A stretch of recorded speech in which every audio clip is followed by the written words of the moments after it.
Hey, what's going on? Merry Christmas, everybody. We're looking at Captain Laser. This is a toy that was produced by Mattel in 1967.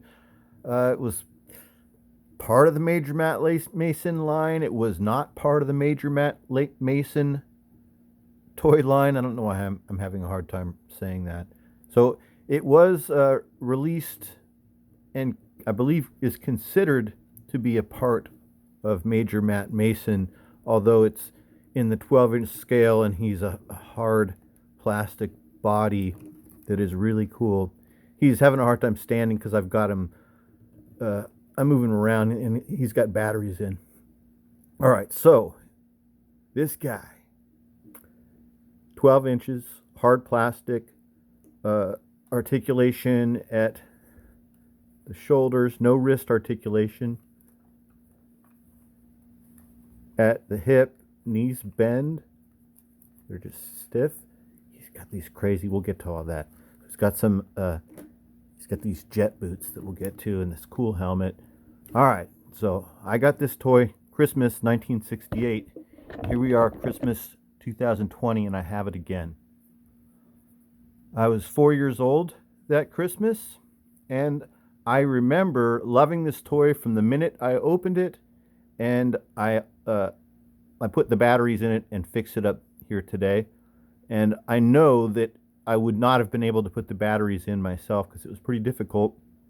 It takes an adult to do it. So someone must have put those batteries in there for me, obviously, or maybe they did it beforehand. But I remember I was the youngest of four kids, and all of my siblings were a bit older than me. Like the closest was 5 years, the next one was 10 years, and so on. So they were teenagers or pre-teens, and I was a 4-year-old. And I remember running around the house with this toy, tormenting them, and being told to get out of here, stop that, and you'll see why in a second. So I must have been running around doing this all Christmas morning and thereafter until the batteries died, and someone, an adult, would have had to replace them. Crazy toy, isn't it? We're going to look at it in a second with the. We might as well do it now, since we're got the camera in this position. Let's show off the lights a little bit. So you saw them right then, and let me turn the lights off and let's do it again in the dark. Or semi-dark. It's not totally dark in here, but this will be good enough, right? So there's 3 buttons on the back of his backpack that you depress. Each one does a different function. You have to hold it down for it to do anything. If you just push it, it turns off. It doesn't click in place.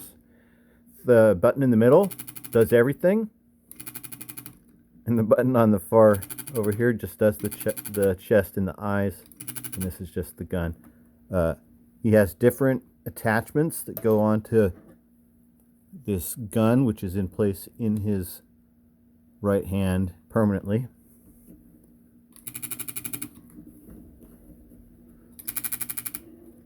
Yeah, first lightsaber.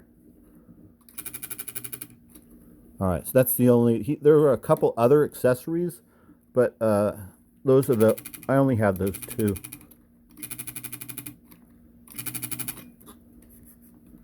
See how it looks without anything in it. Oh, the heck. All right, let's get the lights back on.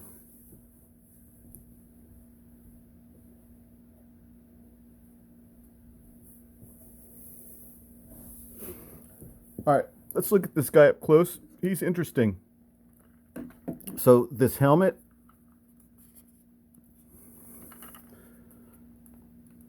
is elaborate and interesting, and I don't believe Captain Lazer is a American astronaut. I think he's from outer space. So helmet comes off, and check out the eyes that light up, that look really cool, aren't they? So he looks like, if not close to being a Vulcan, he's like close to being a Romulan. This is 1967. The original series is popular. So he has this backpack, power pack, that's permanently attached to him. I can remember as a kid not liking this, just like I told you before. I think I mentioned I didn't like that the gun was permanent here. There are little things that I didn't like as a kid. This chest light that lights up is really awesome, isn't it? All right, so just like it's been a nice Christmas, you guys. So just like the car that we looked at earlier today, the Amazomatic Buick Century Cruiser. When I paid for and purchased the toy, I did not expect it to work. It was not listed as a working toy. It was listed as is, not tested. So that typically means that it needs some work, and I'm willing to underpay, and the people are willing to sell it for less. So all it took was a little bit of work on both of these toys, on the car and on this guy's battery pack, of just using, I used some long metal tweezers, and I just scraped on the battery terminals inside of here, and I did the same thing with the car, and just made some nice clean, clear, smooth connections for some new batteries and popped them in, and this guy worked like perfect. You guys saw it. It blew my mind when I clicked it and it turned on and did this, because I hadn't seen this in 45 years. So it was kind of a trip. So this toy doesn't carry any smell or anything to the plastics like some of the other toys we've talked about that I collect and repurchase from my childhood. So really odd head sculpt, huh? Isn't he different? You know, considering that Major Matt and Mason they're like American astronauts, and they're these wire-based rubber bendy toys, action figures, I think, in like the 6-inch scale. All right, so we're moving down now. We've got nothing over here. This hand just does nothing. You know, this probably bothered me as a kid, just in the same way that I was always bothered by, and we'll get I like to get riff on this. I was always bothered by the original G.I. Joes not being able to hold any of the weapons or accessories because of the lame way that the hands were shaped. Remember those shapes that did nothing? And, you know, at the same time, Marx had already done the perfect vinyl hands in the Best of the West Johnny West series that did everything. And it took Hasbro like 10 years to catch up, and they named it the Kung Fu Grip, and it still didn't work as well as what Marx had done 10 or 15 years earlier. But I wax poetic. Moving on down. Let's see. He's got an L on his belt for Lazer, we can assume. He's got this double-breasted thing that's like, he looks like one of the aliens from Plan 9, right? He's got these boots. This one is a little bit broken. I saw that, and this also helped me in my underpaying, because I saw that damage there, and that was noted. I knew that was there. It helped convince me to underpay for this and pay and you know, because I know I can fix things, right? So these boots are awesome, are they not? Look at these things. I must have flown around the house. Matter of fact, I did. I flew all around the house in Thousand Oaks. So these boots come off like that, and they're awesome. He still stands actually pretty good without the boots.